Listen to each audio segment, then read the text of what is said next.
और वहीम नाज़रीन अस्सलाम वालेकुम, मैं हूँ इमरान वसीम। नाज़रीन, इस प्रोग्राम में जो सुप्रीम कोर्ट में पेशावर हाई कोर्ट के फ़ैसले के ख़िलाफ़ इलेक्शन कमीशन की अपील पर जस्टिस काजी फ़ाइज़ ईसा, जस्टिस मोहम्मद अली मज़हर और जस्टिस मुसर्रत हिलाली पर मुश्तमिल 3 रुकनी बेंच ने जो 3 घंटे की तवील समाअत का सेकंड सेशन किया है, इस अदालती कार्रवाई का अहवाल आपके साथ हम शेयर करेंगे और आपको ये बताएँगे कि वो कौन से 28 ऐसे कानूनी नुकात हैं, कानूनी सवालात हैं या जज साहबान के रिमार्क्स हैं जो आज की अदालती कार्रवाई में जज साहबान की तरफ से इलेक्शन कमीशन के वकला से भी पूछे गए और पाकिस्तान तहरीक इंसाफ के वकला से भी कुछ सवालात पूछे गए। उन सवालों का PTI के वकला ने क्या जवाब दिया, और फिर आप नाज़रीन को ये भी बताएँगे कि जो 3 रुकनी बेंच ने पाकिस्तान तहरीक इंसाफ को बल्ले का निशान देने का जो इंदिया दिया है, ये जो सुप्रीम कोर्ट की पेशकश है पाकिस्तान तहरीक इंसाफ के लिए, इस पेशकश पर कौन सी कंडीशन सुप्रीम कोर्ट के 3 रुकनी बेंच ने लगाई है कि अगर ये कंडीशन पाकिस्तान तहरीक इंसाफ पूरी कर लेती है तो बल्ले का निशान पाकिस्तान तहरीक इंसाफ को मिलेगा और ज़रूर मिलेगा। तो जो अदालती कार्रवाई का अहवाल है उस पर आगाज़ करने से पहले सबसे पहले तो जो खुलासा है वो आप नाज़रीन को बता देते हैं। नाज़रीन, कल तक इस केस की समाअत को जो है वो सुप्रीम कोर्ट की जानिब से मुलतवी किया गया है और अकबर एस बाबर के वकील एडवोकेट अहमद हसन, जिन्होंने अदालती कार्रवाई के इख्तिताम में अकबर एस बाबर के हक़ में दलाइल दिए कि वो पाकिस्तान तहरीक इंसाफ के फाउंडिंग मेंबर हैं, वो पाकिस्तान तहरीक इंसाफ के आज भी मेंबर हैं, तो उनके वकील से अकबर एस बाबर के जो वकील हैं अहमद हसन, उनसे कहा गया कि जो आपने जो हवाला दिया है कि जो पाकिस्तान तहरीक इंसाफ का फर्स्ट कॉन्स्टिट्यूशन बना था उसमें अकबर एस बाबर का जिक्र है, आप ये पाकिस्तान तहरीक इंसाफ जो कॉन्स्टिट्यूशन है वो कल सुप्रीम कोर्ट में जमा करवाएंगे। इसके साथ साथ नाज़रीन, जो intra party election Pakistan Tehreek Insaf का हुआ, जो रिकॉर्ड उन्होंने इलेक्शन कमीशन ऑफ पाकिस्तान में अपने इंट्रा पार्टी इलेक्शन के हवाले से जमा करवाया था, वो भी ओरिजिनल जो फ़ाइल है वो सुप्रीम कोर्ट ने कल इलेक्शन कमीशन को अदालत में उस्मा में लाने का हुक्म दे दिया है। इसके अलावा नाज़रीन, जो पेशावर हाई कोर्ट का पाकिस्तान तहरीक इंसाफ के हक़ में जो फ़ैसला है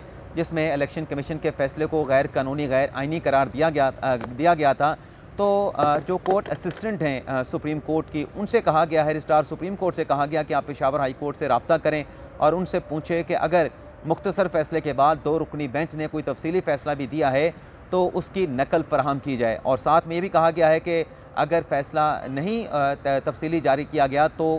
फर्दर क्या अपडेट हो सकती हैं कि कब तक जारी हो सकता है, इस हवाले से भी पेशावर हाई कोर्ट से उनके रजिस्ट्रार से पूछ कर रिपोर्ट जो है कल सुप्रीम कोर्ट ऑफ पाकिस्तान को दी जाए। तो ये नाज़रीन अदालत की कार्रवाई का जो खुलासा, जब अदालती कार्रवाई को कल तक मुलतवी किया गया। अब हम शुरू करते हैं जो सुप्रीम कोर्ट की 3 घंटे की तवील समाअत है जिसमें काजी फ़ाइज़ साहब ने बड़े अहम सवालात पूछे, बल्कि एक मौके पर तो जब इलेक्शन कमीशन के वकील आर्गू कर रहे थे, उन्होंने कुछ पॉइंट उठाए थे, कुछ सवालात उठाए थे PTI के इंटर पार्टी इलेक्शन पर। उससे जब उन सवालात पे जब PTI के वकला से जवाब मांगा गया तो उनके पास जवाब नहीं था। तो अभी सारी डिटेल आपके साथ मैं शेयर करूँगा, लेकिन यहाँ पर चूँकि अज़ान शुरू हो चुकी है, अज़ान में थोड़ा सा वक्फ़ा लेते हैं, फिर दोबारा यहीं से अपने प्रोग्राम को जो है वो कंटिन्यू करेंगे। तो नाज़रीन, अज़ान जो है वो हो चुकी है, तो अब जो 28 पॉइंट अदालती कार्रवाई से हमने निकाले हैं एक एक करके आपके साथ शेयर करते जाते हैं। नाज़रीन, इलेक्शन कमीशन के वकील ने कहा कि, बल्कि आपको बता दें कि कमरे अदालत में आज जो PTI के वकला थे, शुएब शाहीन साहब मौजूद थे, नियाज़ुल्लाह नियाज़ी साहब मौजूद थे, हामिद खान मौजूद थे, बैरिस्टर अली ज़फ़र लाहौर रजिस्ट्री में वीडियो लिंक के ज़रिए मौजूद थे, राना वकार मौजूद थे, नईम हैदर पंजोथा मौजूद थे, इंतज़ार हैदर पंजोथा मौजूद थे। तो जब इलेक्शन कमीशन के वकील मखदूम अली ख़ान ने अपने दलाइल में कहा कि जो 13 नवंबर को इलेक्शन कमीशन ने हुक्म दिया कि पाकिस्तान तहरीक इंसाफ अपने इंट्रा पार्टी इलेक्शन दोबारा से करवाए, तो 2 दिसंबर को उन्होंने अपने इंट्रा पार्टी इलेक्शन करवाए, लेकिन जो इलेक्शन कमीशन का फ़ैसला था उस पर अमल नहीं किया गया। तो काजी फ़ाइज़ ने इलेक्शन कमीशन के वकील से ये पूछा कि आपने जो अपने आर्गूमेंट में पाकिस्तान तहरीक इंसाफ के कॉन्स्टिट्यूशन और इलेक्शन एक्ट का हवाला दिया है, आप ये बताएँ कि किसी सियासी जमात ने अपने ख़ास तौर पे पाकिस्तान तहरीक इंसाफ के हवाले से सवाल था कि इन्होंने अपने इंट्रा पार्टी इलेक्शन कैसे करवाने थे, और साथ में ये भी कहा कि nomination paper intra party election में कैसे फ़ाइल करने थे, इसका क्या तरीक़ाकार PTI के कॉन्स्टिट्यूशन में दिया गया था। और फिर काजी फ़ाइज़ साहब ने PTI का जो कॉन्स्टिट्यूशन है उसकी बड़ी तारीफ़ भी की। काजी फैसल साहब ने कहा कि बड़ा अच्छा आइन पाकिस्तान तहरीक-ए-इंसाफ ने बनाया है कि इसमें हर चीज़ का जिक्र जो है मौजूद है। और ये भी काजी फैसल साहब ने कहा कि आइन से कोई मसला है क्या, जो पाकिस्तान तहरीक-ए-इंसाफ का कॉन्स्टिट्यूशन है, क्या इलेक्शन कमीशन को उस कॉन्स्टिट्यूशन से कोई मसला है। तो मखदूम अली खान ने कहा कि हमारा तो असल सवाल ये है कि जो अपना PTI का कॉन्स्टिट्यूशन है उसके मुताबिक इन्होंने अपने इंट्रा पार्टी इलेक्शन नहीं कराए। फिर काजी फैसल साहब ने पूछा कि जो पाकिस्तान तहरीक-ए-इंसाफ है क्या इसका कोई मरकज़ी मुस्तकिल सेक्रेटेरिएट भी है, अगर है तो किस जगह पे है। तो न्याजुल्लाह न्याजी साहब ने बताया कि हमारा जो पार्टी का सेंट्रल सेक्रेटेरिएट है वो J82 में है। काजी फैसल साहब ने कहा कि ये तो अदालत को बता दिया गया कि इलेक्शन कौन कंडक्ट करवाएगा, चीफ इलेक्शन कमीशन ने करवाने थे, लेकिन इंतखाबात कौन लड़ सकता था, क्या जो PTI के मेंबर थे क्या वो इलेक्शन लड़ सकते थे। तो इसमें मखदूम अली खान साहब ने कहा कि जो PTI का अपना कॉन्स्टिट्यूशन है उसके मुताबिक हर ओहदे का अलग अलग जो है वो इलेक्शन होना था। इसके बाद काजी फैसल साहब ने पूछा कि जो कॉन्स्टिट्यूशन है पाकिस्तान तहरीक-ए-इंसाफ का उसके मुताबिक तो जो चेयरमैन का ओहदा है वो 3 साल का है और जो पार्टी के दीगर ओहदे हैं वो 2 साल के हैं, लेकिन इलेक्शन कमीशन के वकील 5 साल का बता रहे हैं, जिस पर मखदूम अली खान ने कहा कि जो इलेक्शन एक्ट का सेक्शन 208 है उसमें 5 साल का कहा गया है कि PTI के जो ओहदे होंगे वो 5 साल के लिए होंगे, लेकिन जो आउटर लिमिट है वो कॉन्स्टिट्यूशन पाकिस्तान तहरीक-ए-इंसाफ के कॉन्स्टिट्यूशन में उसे 2 और 3 साल रखा गया है। इसके बाद काजी फैसल साहब ने कहा कि फिर इसका मतलब ये है कि सर जी थोड़ा सा उधर हो जाए। इसके बाद काजी फैसल साहब ने कहा कि इसका मतलब ये है कि तहरीक-ए-इंसाफ ने अपने कॉन्स्टिट्यूशन में जो पार्टी के अहदेदार हैं उनकी जो मियाद है मुंतखब होने के बाद इंट्रा पार्टी इलेक्शन के बाद उसको खुद कम रखा है। फिर काजी फैसल साहब ने पूछा कि पार्टी के सेक्रेटरी जनरल कौन हैं, और फिर इस हवाले से इलेक्शन कमीशन के वकील ने अदालत को तमाम तफसीलात बताएं कि असद उमर हमारे रिकॉर्ड के मुताबिक पाकिस्तान तहरीक-ए-इंसाफ के सेक्रेटरी जनरल हैं, और तहरीक-ए-इंसाफ कहती है कि असद उमर ने रिज़ाइन कर दिया था, लेकिन उसके बाद इन्होंने उमर यूब को पार्टी सेक्रेटरी जनरल बनाया, लेकिन तहरीक-ए-इंसाफ को इस हवाले से आगाह नहीं किया गया। और रेलिवेंट जो प्रोविजन थी जिसमें तहरीक-ए-इंसाफ ने सेक्रेटरी जनरल की तब्दीली के हवाले से इलेक्शन कमीशन को आगाह करना था, मखदूम अली खान ने वो प्रोविजन वो आर्टिकल्स भी कमरा अदालत में पढ़ के सुनाए। और फिर काजी फैसल साहब ने पूछा कि जो बैरिस्टर गौर साहब थे उन्होंने किस ओहदे से इस्तीफ़ा दिया था। तो इलेक्शन कमीशन के वकील ने कहा कि उन्होंने पहले वो चीफ इलेक्शन कमिश्नर थे, उन्होंने रिज़ाइन किया, वो खुद कैंडिडेट बन के चेयरमैन के, तो उनकी जगह पे न्याजुल्लाह न्याज़ी को जो है वो चीफ इलेक्शन कमिश्नर जो है वो तैनात किया गया। इसके बाद काजी फैसल साहब ने पूछा कि ये जो PTI के कॉन्स्टिट्यूशन में लिखा है कि पैनल इंतखाबात होंगे, इसका क्या मतलब है। इसको फिर इलेक्शन कमीशन के वकील ने डिस्क्राइब किया। यहाँ से नाज़रीन आगे चलते हैं, रेलिवेंट जो चीज़ें हैं जहाँ पे अदालत ने ये सवाल पूछा कि आपने ये इंट्रा पार्टी इलेक्शन जो है वो पेशावर क्यों कराया, पेशावर का मकाम आपने क्यों मुंतखब किया। बल्कि जस्टिस मुसर्रत हलाली साहब ने कहा कि जिस गाँव का आप जिक्र कर रहे हैं कि रानो गढ़ी चिमकनी, ये तो एक छोटा सा गाँव है। और फिर ये भी सवाल पूछा गया कि जो आपने ये चिमकनी रानोगढ़ में जो आपने अपने पार्टी का इलेक्शन करवाया,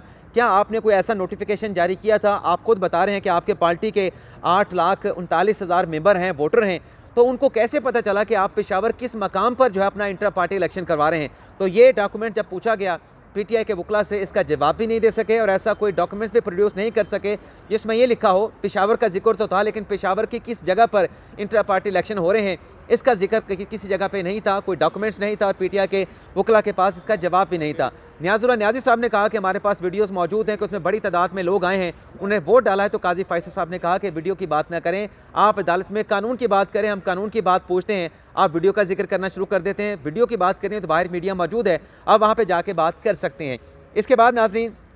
वेन्यू के हवाले से जब कोई जवाब नहीं आया तो उसके बाद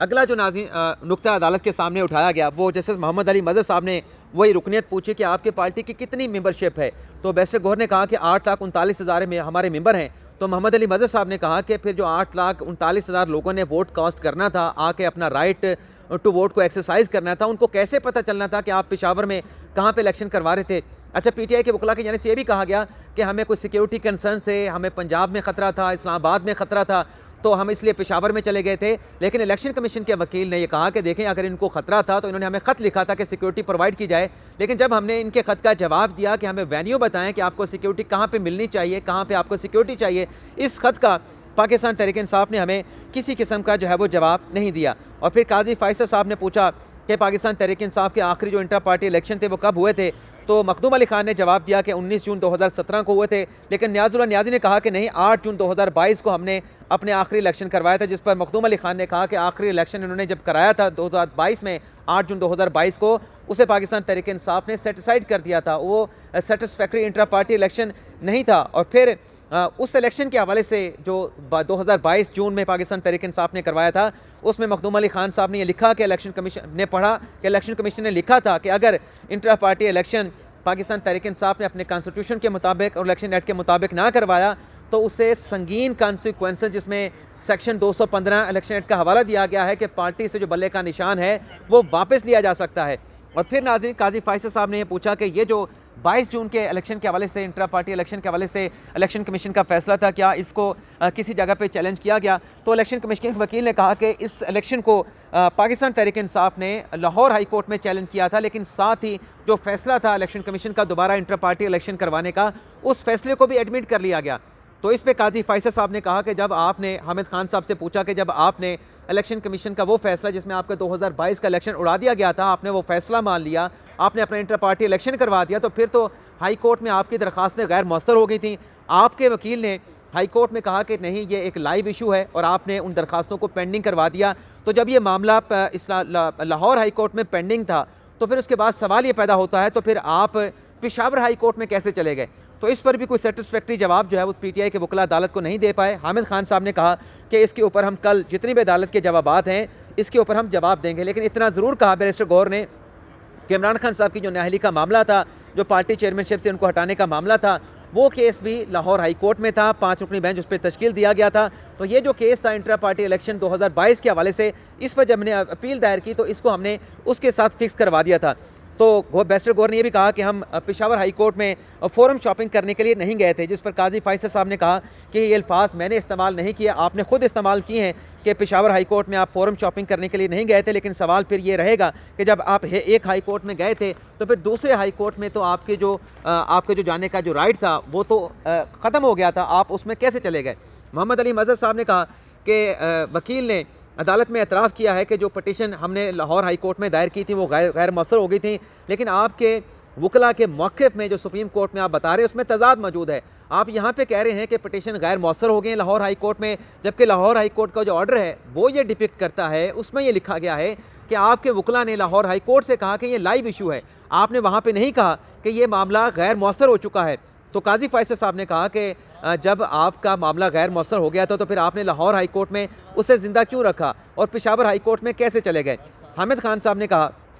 बल्कि यहाँ पे नाज़रीन एक और भी केस का जिक्र हुआ कि पीटीआई के 2 पार्टी के रहनुमा थे, जिसमें एक शेखुपुरा के प्रेसिडेंट थे पाकिस्तान तहरीक इंसाफ के और गुजरांवाला के सेक्रेटरी जनरल थे। उनके भी केस का हवाला दिया गया कि सिर्फ ये नहीं कि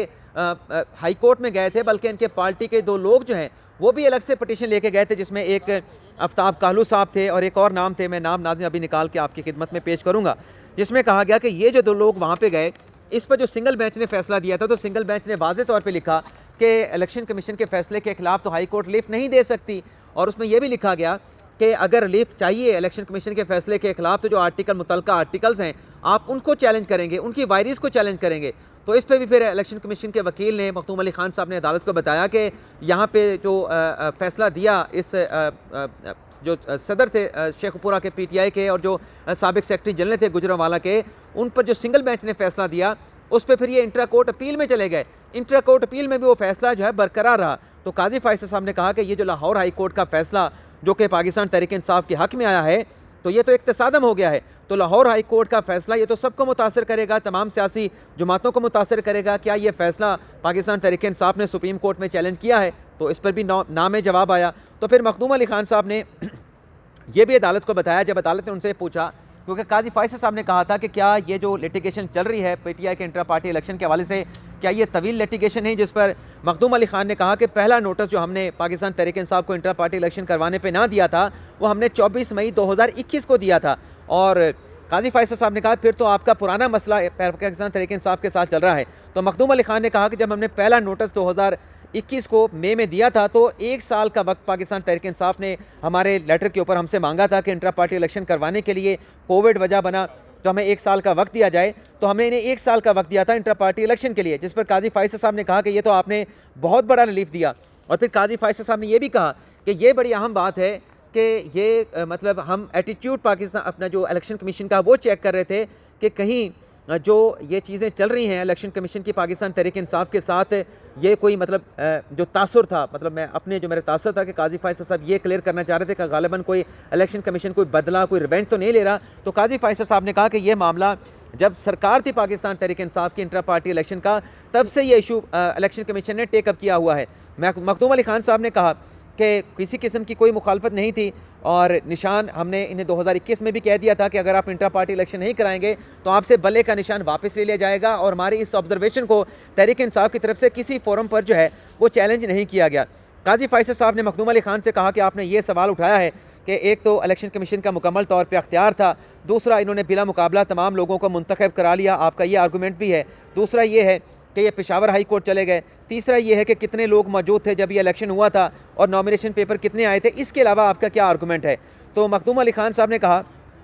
कि हमारे पास असद उमर जो पीटीआई के सेक्रेटरी जनरल थे, उनकी तब्दीली का, उनको हटा के उमर अयूब को पार्टी का सेक्रेटरी जनरल बनाने का कोई रिकॉर्ड हमें नहीं दिया गया। मोहम्मद अली मर्ज़ साहब ने कहा क्या इलेक्शन कमीशन को आगाह करना ज़रूरी था पाकिस्तान तहरीक इंसाफ के लिए, अगर असद उमर को हटा के उमर अयूब को पार्टी का सेक्रेटरी जनरल बनाया गया। तो इस पे इलेक्शन कमीशन के वकील मखदूम अली खान ने इलेक्शन एक्ट के सेक्शन 201 का हवाला दिया, जिसमें वाज़े तौर पे मखदूम अली खान ने कहा लिखा गया है कि जो भी पार्टी अहदेदार होंगे उसमें जो भी चेंजिंग होगी वो 15 दिन के अंदर पाकिस्तान तहरीक इंसाफ ने इलेक्शन कमीशन को इस हवाले से आगाह करना था। काजी फैसल साहब ने कहा कि सियासी जमात के जो अरकान हैं उन्हें भी इलेक्शन लड़ने का हक़ है, अगर ये हक़ छीन लिया जाए तो फिर तो ये आमलीत हो जाएगी। और फिर काजी फैसल साहब ने यह भी कहा कि अगर पाकिस्तान तहरीक इंसाफ ने इंट्रा पार्टी जो अपने इलेक्शन हैं वो कानून के मुताबिक करवाए हैं तो उन्हें बल्ले का निशान मिलना चाहिए, लेकिन अगर ये शर्त जो मैंने अपने थंबनेल पे लिखी है कि बल्ले का निशान देने का इंदिया दे दिया, तो काजी फैसल साहब ये कह रहे हैं कि अगर कानून के मुताबिक इंट्रा पार्टी इलेक्शन हुए हैं तो पाकिस्तान तहरीक इंसाफ को बल्ले का निशान मिलेगा,